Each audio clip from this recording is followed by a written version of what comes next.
But this brother, Gervonta Davis, Tank Davis, the time has come for the world to recognize this is one of the top 5 fighters on the planet. Who do you want to see him fight next?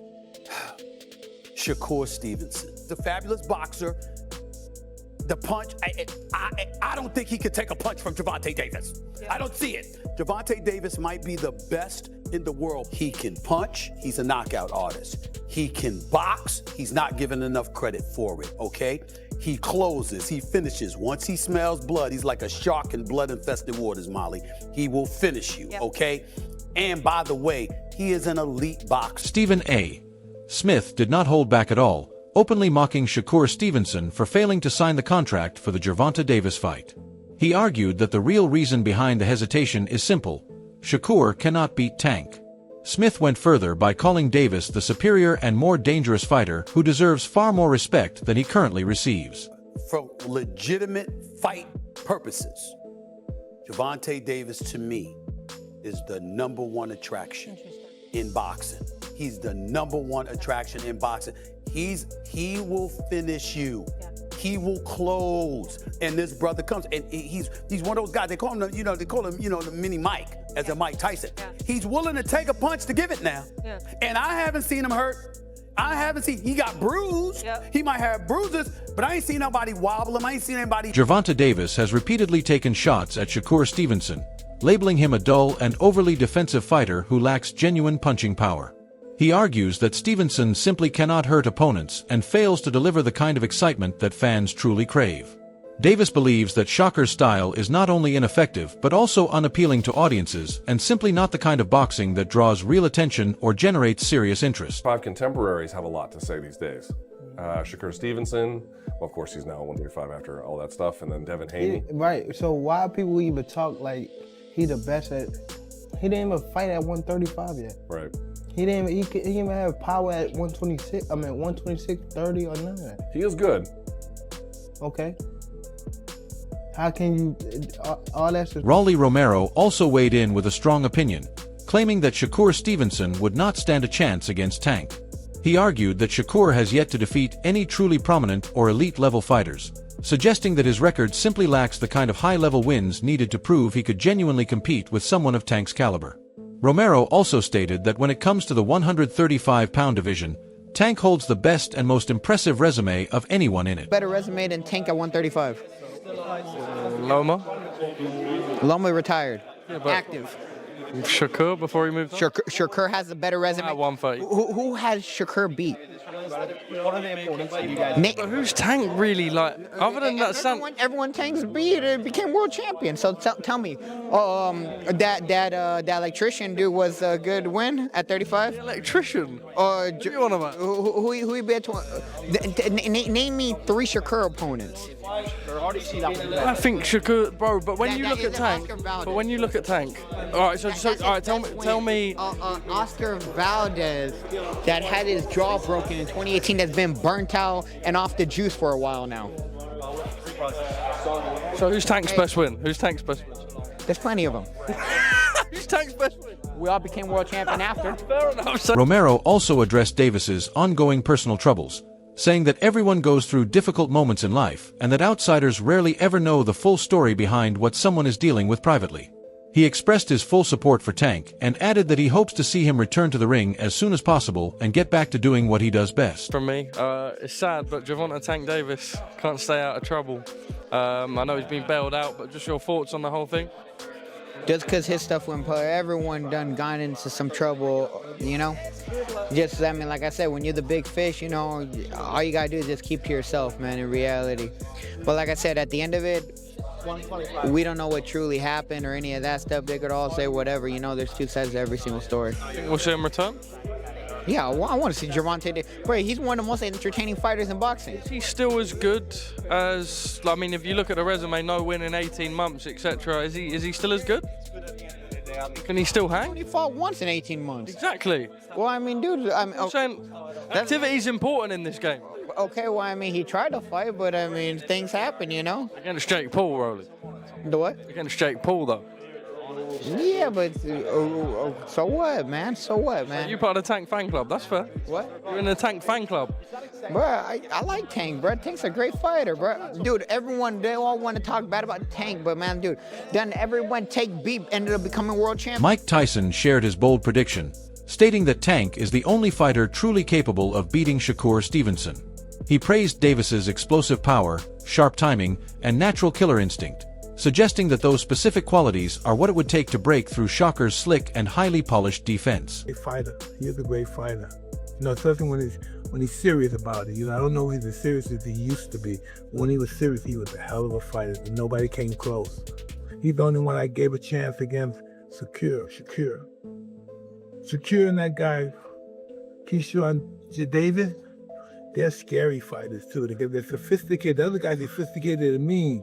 But Tank is just the force of nature. You know, you just got to give him the credit. You know, even though he's talk stuff, he's the man. Shakur and Tank, oh God, I don't even. Ooh, it's gonna be interesting because if Shakur handles this guy like he did Lopez, I was in hell with him. I was in hell with Shakur there. If he just handles this guy like he did, I was in hell with him. Somebody gotta give him a fight though, but you gotta be very sophisticated to know how to fight. This is when I know you lost against Shakur. This is when I know you lost. You see when he does this stuff? Once you start doing this stuff and looking at him, oh, it's over. Tyson also said that a fight between Shakur Stevenson and Gervonta Davis would be highly entertaining from start to finish. He noted that Shakur does not necessarily need knockout power to win, as he is more than capable of outboxing Tank through superior skill, smart movement, and winning rounds on the scorecards. Tyson also believes that Davis is exactly the type of opponent who would push Shakur to dig deep and deliver the very best performance of his career. Who win out of Shakur and Gervonta? Yeah. Gervonta Davis? Yeah. Wow, that's a good fight. That's a good fight. I like to go with Tank because of the, everyone's going to go with Tank, but it would be a very interesting fight. How could, for us that are not boxing analysts, how could Shakur beat him if he can't hurt him? That would be my question. Listen, you don't have to hurt him, you just have to outscore him. Shakur takes a good shot though, He's a specialist. That's why some fights that he doesn't look good in, because he's so superior.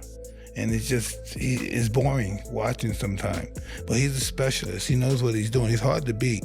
So when the speed picks up and the aggression starts, to bring out the best in Shakur, you gotta pressure him like Tank. Tank will bring out the best of him, and we'll see a great fight. Tank is just a monster. Stephen A.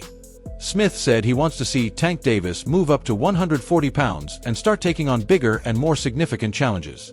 He mentioned names like Ryan Garcia, Teofimo Lopez, and Shakur Stevenson, stressing that Tank has more than enough talent to dominate the 140-pound division and should be actively chasing the kind of legacy-defining fights that only come from stepping up against the very best elite competition available. I said that Tank is so much stronger than people realize, so much more powerful of a puncher than people realize. I want to see him up at the 140-pound limit. Don't make a Ryan Garcia come down to 135. Don't have the hydration clause in there. Yeah. Don't avoid, and he's not avoiding anybody. But I'd also like to see him against a Teofimo Lopez. Eddie Hearn believes Shakur Stevenson is one of the most underrated fighters in the entire sport of boxing today. He says fans consistently overlook just how brilliant Stevenson truly is simply because he wins through skill, defense, and ring intelligence rather than flashy knockouts. Hearn feels that Shakur's control, timing, and technical ability combine to make him an extremely difficult fighter to beat at the highest level of the sport. Shakur is massively underrated in terms of his achievements and his ability. Everyone in boxing knows how good Shakur is. He is pound for pound, top 5 in terms of quality. But look at the achievements of the young man. At 28 years of age, he's already a 3-division world champion. This is to become a 4-division. Roy Jones Jr. praised Shakur Stevenson as arguably the best fighter across both the 135 and 140-pound divisions, highlighting his elite footwork, defensive mastery, and exceptionally high-level technique. He emphasized that Stevenson's overall skill set makes him an extremely difficult fighter for anyone to beat, noting that fighters who do not fully understand movement and ring intelligence will struggle very badly once they are in the ring with him. Yeah, defense isn't with your hands, it's with your feet. And he has the best foot defense of the game. So if he uses it for defense, when it's strictly defense, yes. But when you want to make it offensive, you can't do the same. You got to cut it in half. And that's the only thing he had a problem with. Once he learns that or figures that out, he gonna be a killer. Would the skill he has now make him the best out of them four? Right now, no. Because some people gonna say, boy, and the reason the rest of them don't want to fight him is because they know he know that back foot game so well that he's not gonna engage until he wants to engage. And that's a good thing too. But for the fans and to be not right now, the ratings, you gotta be able to engage when they need you to engage. You can't, then you're gonna become bored.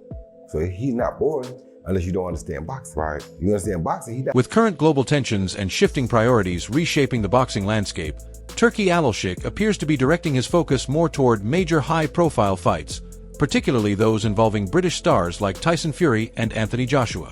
This shift in focus could have a significant impact on fighters like Shakur Stevenson, who may no longer have the luxury of taking multiple tune-up bouts before being pushed straight into elite-level competition. Was getting paid by Turki Alashik and the Saudis, and then he switched over to Paramount Plus, right? And acted like he was going to do both at the same time. Well, with the war in Iran, he can't do either. So that means both of them are up in the air. Now, what does that mean for real fighters? It's okay for real fighters. It's going to work out for just fine for Shakur Stevenson. It's going to work out just fine for guys like Devin Haney, and provided Devin doesn't go over to Zuffa. It's going to turn out fine for those guys, as long as they can actually win the fights that they get. Instead, fighters will likely find themselves pushed straight into tougher and more demanding matchups where they are expected to prove themselves right away with no time to ease in gradually.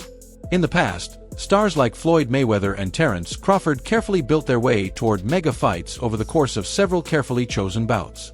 But in today's rapidly changing boxing landscape, that patient and calculated strategy may no longer be a realistic option. They're going to have to actually fight these tough fights, and they're not going to be able to have 5, 6 setup fights before you get to it.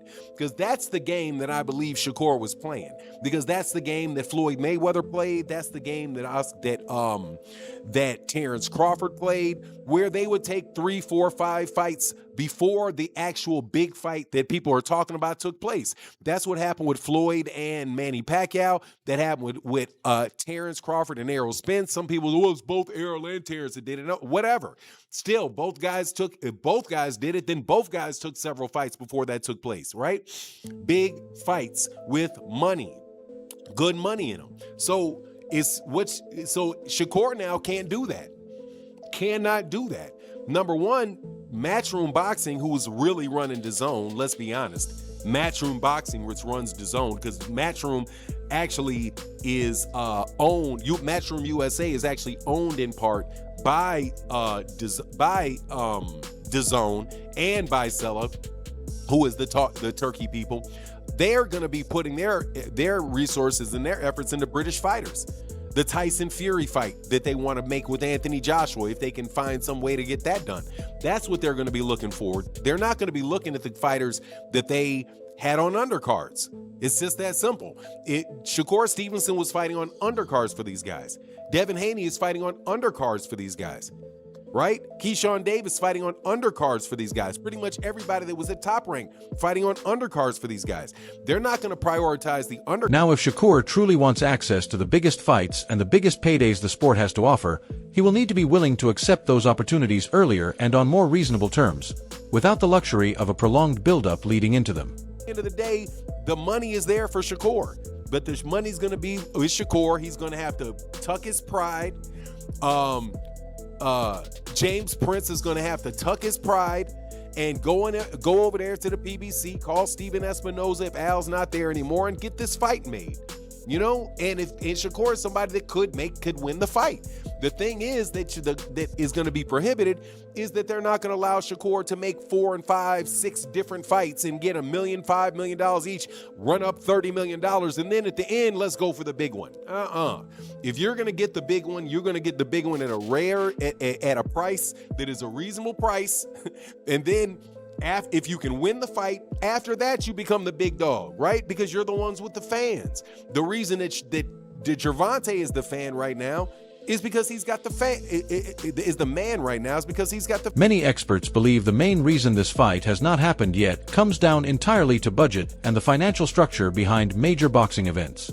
Big fights only get made when the money splits and promotional terms make sense and work in favor of both sides involved.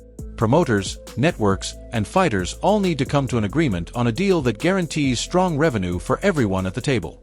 This is precisely why money plays the single biggest role in making blockbuster matchups a reality. If the financial terms do not fully satisfy both camps, the fight simply does not move forward, regardless of how much fans demand it or how much hype surrounds the fighters involved. Boxing business, you get fighters, they go back and forth on Twitter, and they be like, let's fight. You got to put the business in between that, because fighters will be fighting all the time just because they're arguing back and forth. But the business got to make sense. So it's always about the bag. So that's why I feel like Turk Al-Sheikh come in, because he'll say, hey, here go the money, get these fights to happen. That's why I can't believe that Bud have to move up 2 weight classes to fight Canelo, and David Benavidez was right there at 168 comfortably. That's why the business of boxing took over. But I respect Shakur for actually saying he want the fight. Where is he at in the 6 fight deal?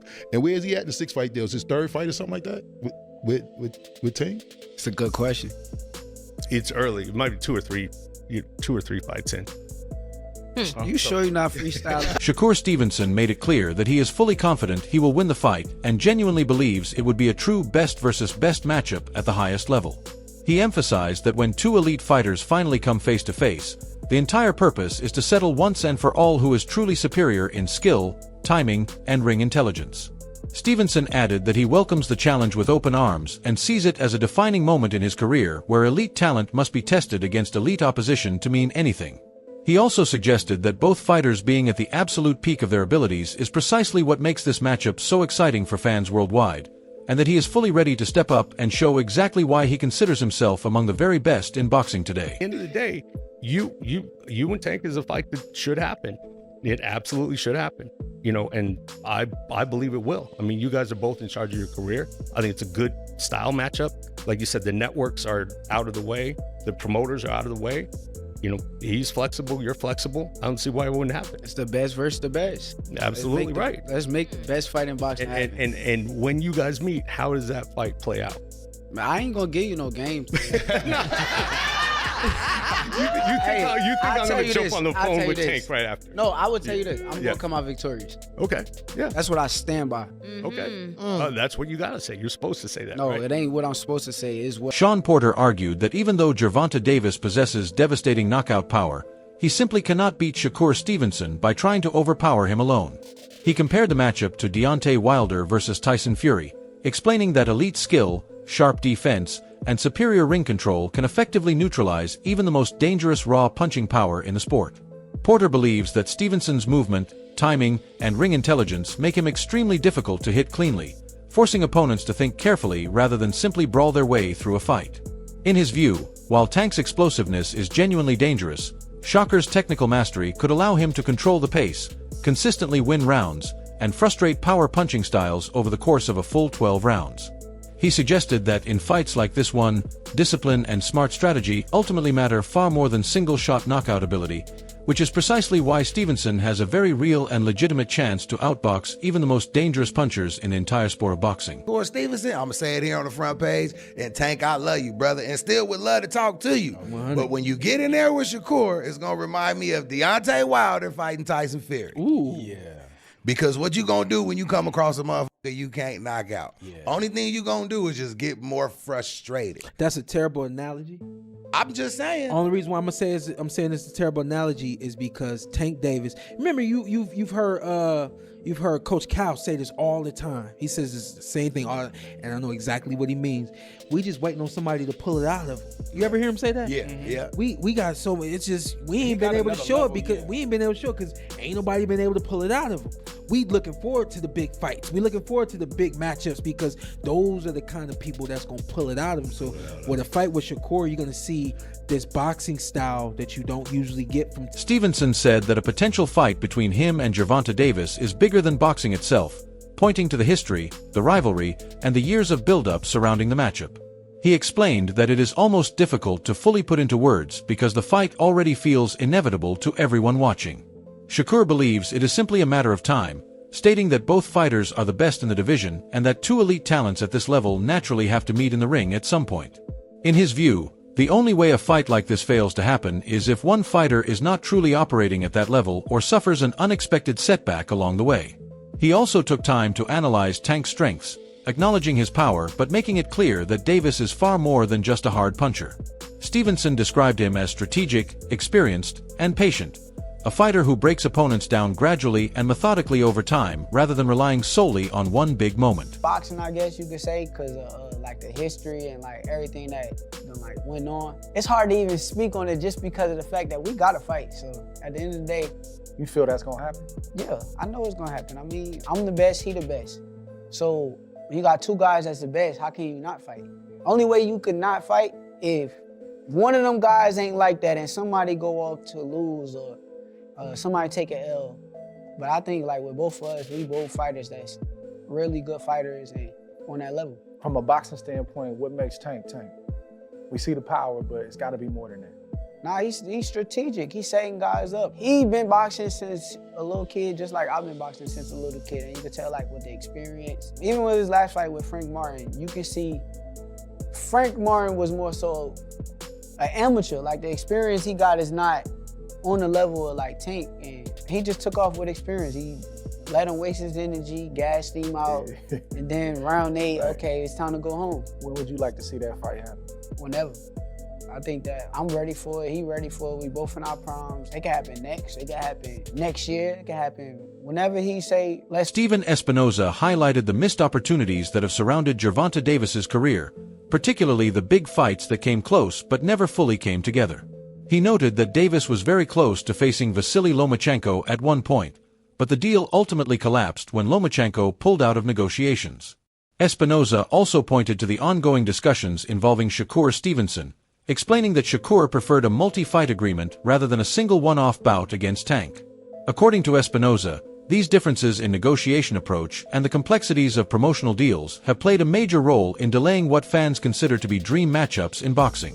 He emphasized that at the end of the day, both the financial structure and the specific contract terms are often what truly decide whether elite fights actually get made or quietly fade away. Public.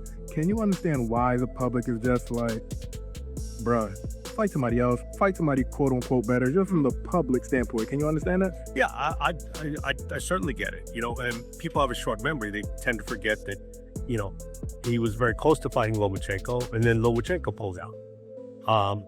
And there were discussions with Shakur. Shakur wanted a multi-fight deal. He didn't want to do sort of a one-fight deal to fight Tank. So, you know, that doesn't happen. Now, we could revisit Shakur. What do you think about the whole Shakur Stevenson versus Gervonta Davis situation and why this fight still has not been made? Drop your opinion in the comments below and let us know exactly where you stand on it.